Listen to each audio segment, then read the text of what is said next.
our channel Mallika Dilkash Cutting Putting. இன்னைக்கு நம்ம என்ன பார்க்க போறோம்னா நான் தூங்கி ஏஞ்சதா ஏன்னா நேத்து தான் எனக்கு எக்ஸாம் முடிஞ்சது. எக்ஸாம் முடிஞ்சோடனே எங்க அம்மா என்ன பண்ணிட்டாங்க, சரி ஃப்ரீயா இருந்துக்கோ அப்படின்னு சொல்லிட்டாங்க. நைட்டு 3 மணி வரைக்கும் படத்தை பார்த்துட்டு அப்புறமா காலைல 1 மணிக்கு தான் இப்போ ஏஞ்சிருக்கேன். இப்போ அம்மா என்ன சொன்னாங்கன்னா கொய்யாக்கா வச்சிருந்தாங்க. கொய்யாக்கா விட்டுட்டாங்கன்னா கண்ணத்துலயும் அரைஞ்சிட்டாங்க. ஏன்னா பல்லு விளக்கிட்டு வந்து சாப்பிடணும். சரி நான் போய் பல்லு விளக்கிட்டு இந்த அசிங்கமான மூஞ்சிக்கு 4 தடவை சோப் போட்டு கழுவிட்டு எடுத்துட்டு வந்துட்டேன். இப்போ எங்க அம்மா எனக்கு சொன்ன மாதிரி கொய்யாக்கா கட் பண்ணி வச்சிருக்காங்க. நான் இந்த கொய்யாக்கா தான் சாப்பிட போறேன். அது மட்டும் இல்லாமல் இன்னைக்கு எங்கள் வீட்டில் என்ன பிரேக்ஃபாஸ்ட்னா, பிரேக்ஃபாஸ்ட்னு சொல்ல முடியாது, லஞ்சுன்னு சொல்லலாம். என்னன்னா சாதம் ரசம் ஃபிஷ் ஃப்ரை தான். ஆமாம்,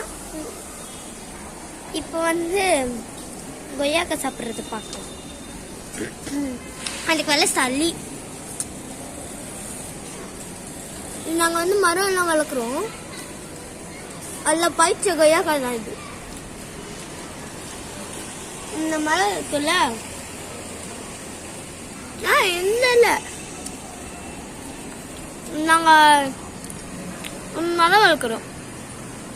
அது எங்கள் அத்தை வீட்டில் இருக்கு. அதில் காய்ச்ச கொய்யாக்கா தான் அது. இயற்கையாகவே நல்லா டேஸ்டியாக இருக்கும் ஃப்ரெண்ட்ஸ்.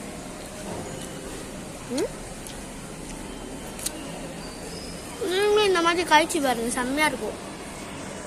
எனக்கு ரொம்ப பிடிச்சிருந்துப்பா.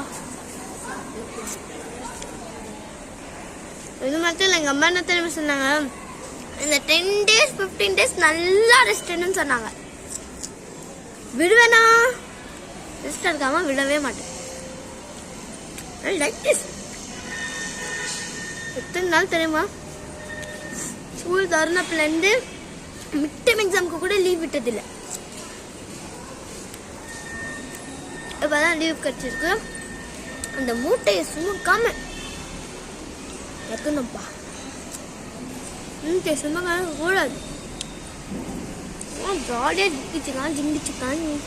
இந்த 10 நாள் நான் எங்கேயாச்சும் வெளில ஒரு நாள் ஆச்சு போவேன். எனக்கு கன்ஃபார்மாக தெரியும். அதனால போகும்போது நான் கண்டிப்பாக உங்களுக்கு வீட்டை பிடிச்சி அனுப்புகிறேன். சரியா? சரிப்பா. சரி, பாய் பாய் ஃப்ரெண்ட்ஸ். அடுத்த வீடியோவில் சந்திப்போம். பிடிச்சிருந்தா லைக் பண்ணுங்க, ஷேர் பண்ணுங்க. கமெண்ட் செக்ஷனில் கமெண்ட்ஸில் ப்ளூ கலர் அதை தட்டி விட்டுருங்க.